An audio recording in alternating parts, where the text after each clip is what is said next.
welcome. It's not always that you get to talk to cool and far out gaming companies, particularly one sitting in Sweden. I'm now joined by Gordon, who works with Simogo, the company that's behind brands like Sneak Bandit and Bumpy Road. Gordon, thank you very much for joining us from Sweden. Tell us, you're going to be coming to the Nasscom gaming conference. Let me ask you some more general questions before that. What is it like to be sitting in Sweden and making games for the rest of the world? It's a great place to make games, actually.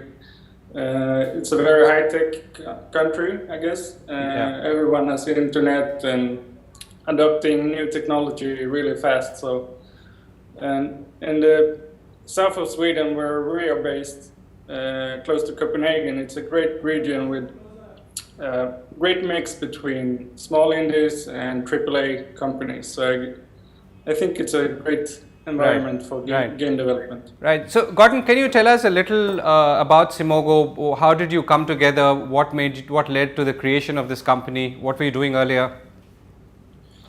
Actually, myself started out making video surveillance software. Okay.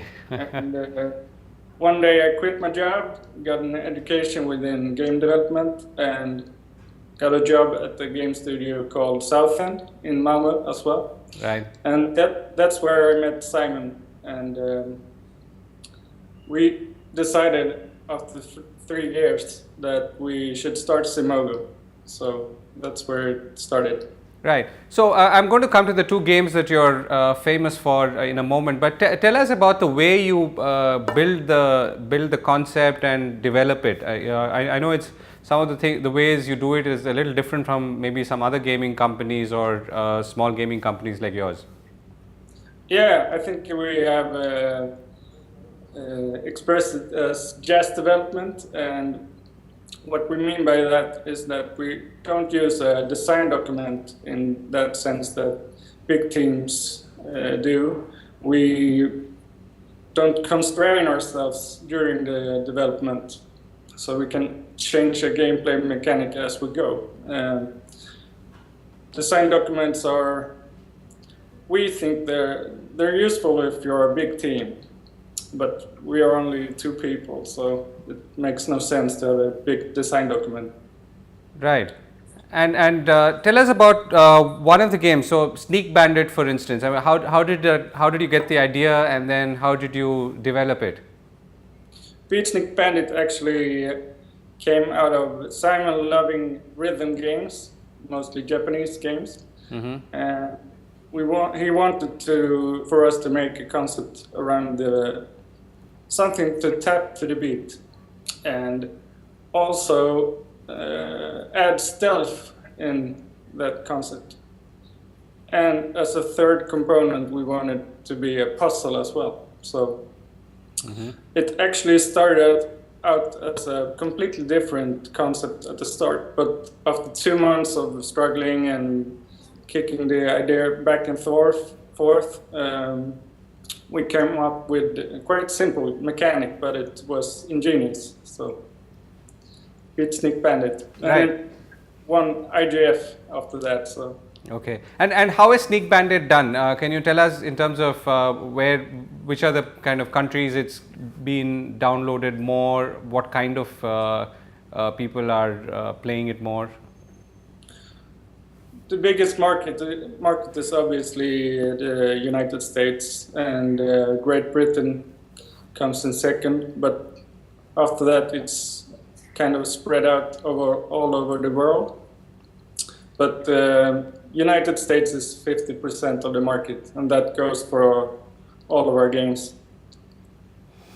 Right. What are the kind of games that you're thinking of right now? And I mean, not the specific games, because I'm sure that's a secret, but what are the areas you feel that you could create games for? What are your users or consumers telling you? We actually don't follow trends in that way. We actually try to surprise our fans every time. And the most recent was Gearwalk. We made 3 games before Gearwalk: Cosmos Spin, Bumpy Road, Sneak Bandit. Very cute games, repeated gameplay mechanics. And then we came out with Gearwalk, and no one expected that one. So we like to surprise our fans. Right, that's interesting. So I'm guessing, therefore, most of the ideas come in conversations that you have with your partner, or ideas that maybe you get from talking to people and so on. Is there something, some common theme like that which has been inspiring you or your partner? Tough question. I mean, sometimes you go to some exciting place, you see something, and you get an idea from there. So where do you get your ideas? I mean, that's really the question. I guess inspired by all kinds of stuff: movies, TV series. Device 6, our latest game, is actually inspired by TV series from the 60s, among other things. But it's called The Prisoner. It's a big inspiration for Simon and me.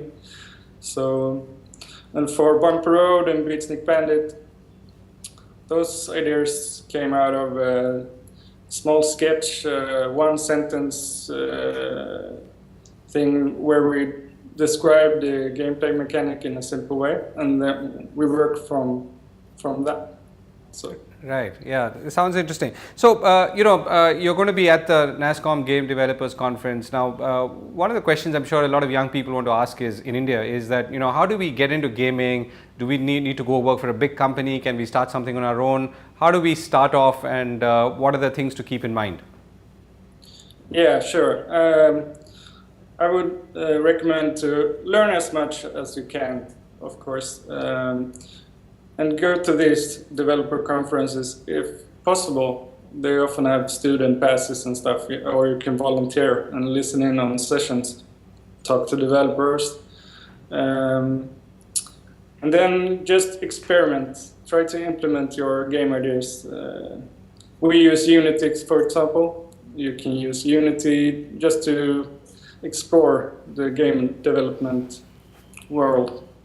And there's a great community and forums for if you get stuck or stuff like that. So, right, just dive in and try out your ideas.